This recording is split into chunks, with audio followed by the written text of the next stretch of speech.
Hi guys, my name's Sarah. I'm a healing fearful avoidant. I'm also a mindset mastery coach and certified hypnotherapist. And today I want to talk to you in the short video. I want to give you 5 examples or 5 common signs that you may actually be a fearful avoidant. If you don't know about attachment styles, check out a few of my videos. I've just started posting about attachment styles. I've had a hiatus on my channel, but I am back and posting every day now, or at least almost every day. And I want to talk to you about this because I think this is really important, and I feel like I have a lot of fearful avoidant clients, a lot of fearful avoidants that are coming to me and saying, hey, I've just discovered I'm a fearful avoidant. I want some clarity and help. So let's dive right in. So this attachment style is characterized by, it's also been called disorganized attachment style in childhood. And it's characterized by this deep desire and need for closeness and intimacy, but also a fear, an equal fear. So an equal desire, equal fear of intimacy and emotional closeness, right? So when you understand your attachment style and you're like, oh my gosh, if you resonate with these, you're probably a fearful avoidant. You can take an online quiz, but if you resonate, do the deep work, do the deep dive, do the internal work to really understand yourself so you can show up better and differently, whether you're currently in a relationship or you want to be one and one in the future, or you just want to have a better relationship and understanding of yourself. Right? Self-mastery is where it's at. That's where we need to start. So step or sign number 1, you crave intimacy, but you push people away. They call this the push-pull factor, or hot and cold. It's like, I love you, I hate you, come close, go away. If you're doing that, if you found you're doing that, this will happen even in friendships.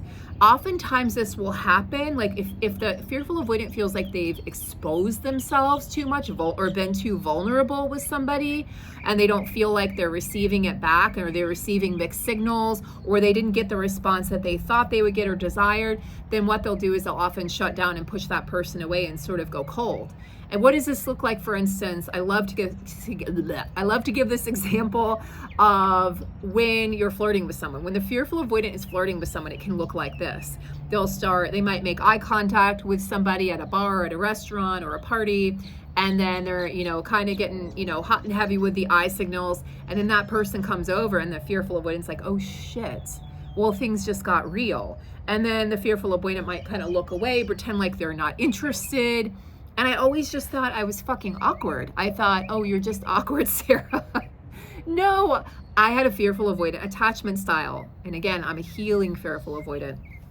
How did I find out? Well, I'm going through a divorce. And divorce makes you go inward like nothing else in the world. So that's how I learned about attachment styles. But yeah, you might feel kind of awkward when you're flirting. You might feel like, God, I like that person, so why did I pretend like I didn't, and then did, and then didn't, and then that person's getting mixed signals.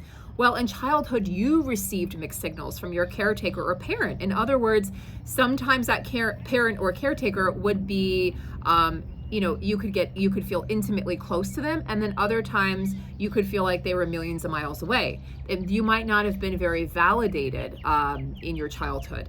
So this can also happen when there's significant trauma in the child's life.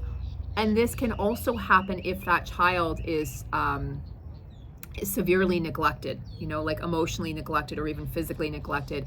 And that typically happens when there's an addiction issue with one or both parents, okay? So it doesn't have to be like physical trauma or sexual trauma, although it definitely can lead to fearful avoidance, absolutely. Because it's kind of like the person that you want to feel the safest with and the person that cares for you the most is also the person that scares you, okay? That's fearful avoidant. That's how that forms. In a nutshell, there's a lot more to say about that, the neurobiology of that, but in a nutshell, that's how it forms in childhood. So you might feel this deep desire for closeness and connection, but then you're going to sabotage relationships when they get too close out of fear. So you might find yourself withdrawing as things get serious, or you start to find flaws. Flaw finding, oftentimes you'll hear that with a dismissive avoidant, but the fearful avoidant will also flaw find in their partner, like ridiculous things like you chewed too loud and that was annoying. Like, I'm annoyed by you. I'm turned off by you now. And it's like, what? And the other person's like, are you fucking kidding me? I chewed too loud. So let's move on to sign number 2. You struggle with trust. Do you feel like you just can't trust yourself? I mean, ultimately, this is a lack of trust within self because where did this stem from? Again, you couldn't trust your caretaker, your primary caretaker or parent. They would show up sometimes and then other times they weren't there. Or they would show up and be emotionally available sometimes, and then other times they were completely shut down. You likely didn't get your feelings validated, and you likely have a big fear of abandonment.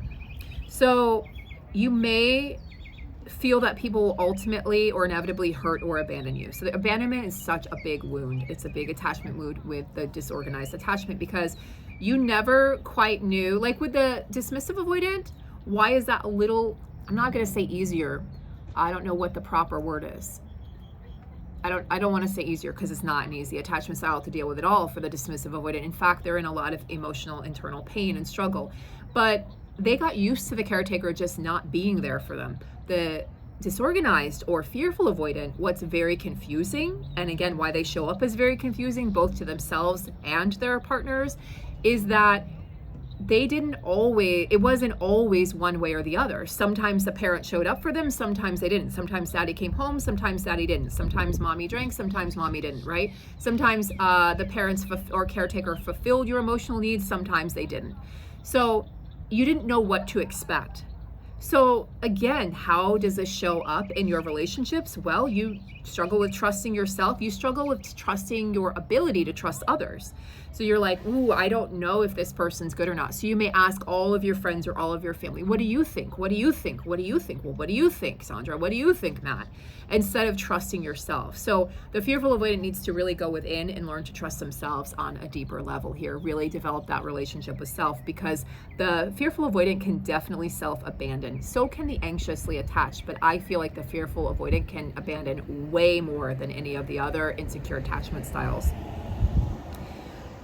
Let's go on to sign number 3. You have an internal conflict between wanting to be close and wanting to be independent. This is where the disorganized or fearful avoidant can lean anxious. They can also lean avoidant.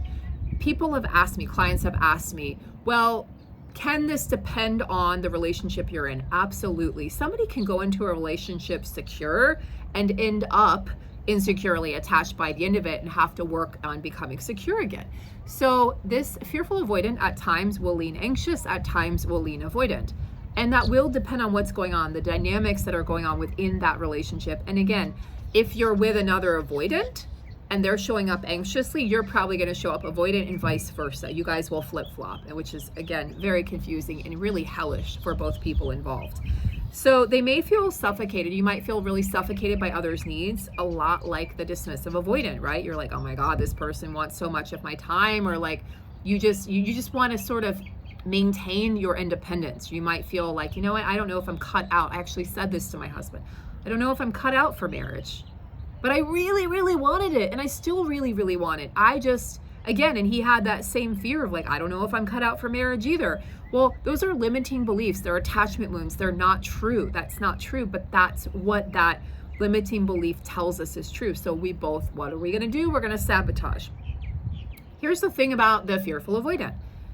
You get sort of consumed by other people's needs. It becomes too much. You push them away, but then you long for connection and then you feel lonely. So let me give you an example of how this might play out in real life. I would tell my husband, like, I have a stepson, an amazing 11-year-old stepson. I'm really annoyed. I'm really in a bad mood, you guys. What can you just leave for a while? And then he would leave, and then I would be like, well, when are you coming back? Now, I didn't know why I was doing this. I didn't know that this is crazy making, but it absolutely was for that poor man. He would leave and then not know if he should come back or not. And then he would be scared, like, what kind of mood is Sarah going to be in? Again, very hot and cold and hot and cold. You can almost show up as bipolar. And I mean no disrespect to anybody with bipolar disorder, but that's how I can imagine it shows up for the other person, is like, oh my gosh. Just like for a dismissive avoidant, oftentimes they're mistaken for a narcissist, right? Because they can show up very selfish, like not selfless, but very selfish, like they don't care about other people's needs, very stoic, very unconcerned, very unmoved, and it's like, oh my God, that rattles the anxiously attached partner or the fearful avoidant partner. So you can feel lonely. So it's like, then he would go away and then I'm like, no, come back. And then I'd be mad that he left. It was fucking crazy, right? I didn't know why I was doing it. That made me feel crazy. That made me upset, but I couldn't stop it because I didn't know that I had that attachment wound of abandonment. and I didn't know I was a fearful avoidant. So let's move on to sign number 4. You may, as a fearful avoidant, avoid vulnerability. So why would you do this when you're craving that deep intimacy and connection? Well, you fear getting hurt. You fear rejection, right? Again, a lot like the dismissive avoidant. So you may come off as very distant and cold to others, even if you have this tornado of emotions going on inside of you. You could feel, there were times when I felt so much love for my husband. I would just be like, wow, that man is so hot and sexy, and like, oh, he's so amazing. He takes care of me so well. I just want to like jump his bones. And then I would do nothing. And he looked at me when I told him that, and he's like, what? When did you feel like that? I had no idea, right? So I was coming off just as aloof and stoic and unmoved as he was, but inside I had all of these emotions rumbling. I had this really, really deep need for connection and intimacy and physical closeness, but I didn't know how to address it. Why? Because I was afraid of being rejected. Let's move on to the last sign. We're going to wrap things up. You experience high anxiety in relationships. Well, yeah, of course you do, because again, the anxiety has to do with the fact that you were never given stability, emotional stability in your childhood. So your childhood looked very up and down, looked like a roller coaster and felt like a roller coaster to you, fearful avoidant. So yeah, you're going to show up inside of a relationship or a marriage as pretty anxious. How will this, let's give a couple examples. How does this show up in real life, in real time? Well, you might question your partner's motives. You might question if they actually love you. You may accuse them of cheating. You know, like they're 5 minutes late and you're like, where were you? And the person's like, what? I was stuck in traffic. Or why was your phone off? And the person's like, oh, my phone died. So this, and that will only be further, like let's say that a fearful avoidant has been cheated on in the past.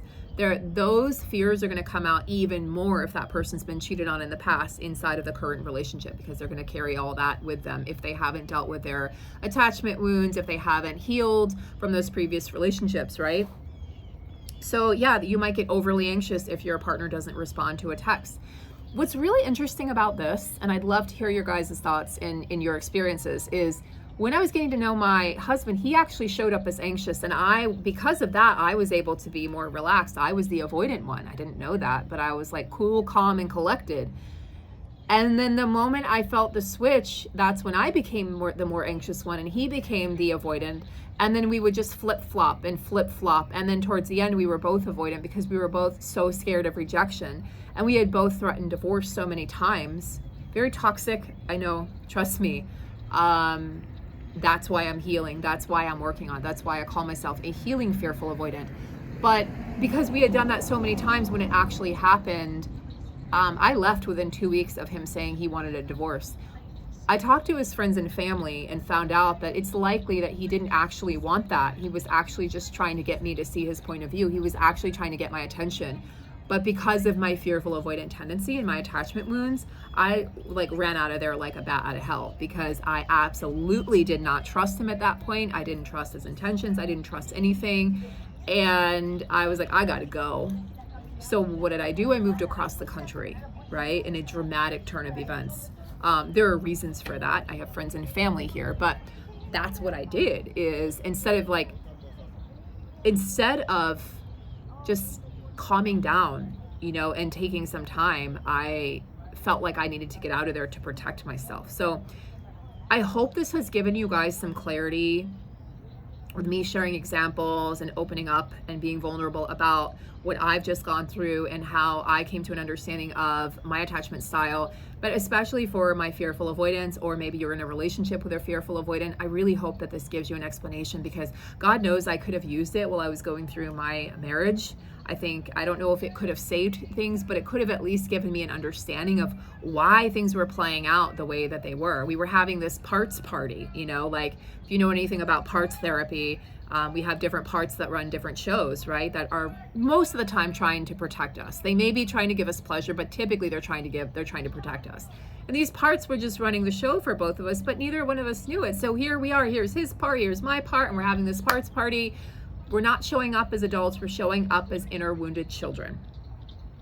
So, my beautiful, lovely, fearful avoidance. If this is you, or if this is somebody you love, please share this video to anyone you think can benefit. Let's spread the word. Let's get everyone taking accountability, right, and healing and really understanding themselves, so that we can make the world a better place, so that we can have healthier relationships, so that we can all have happier lives. I hope this video has helped, and I so look forward to seeing you guys in the next video. Stay tuned, there will be many more. And also let me know in the comments if there's something you would like me to address.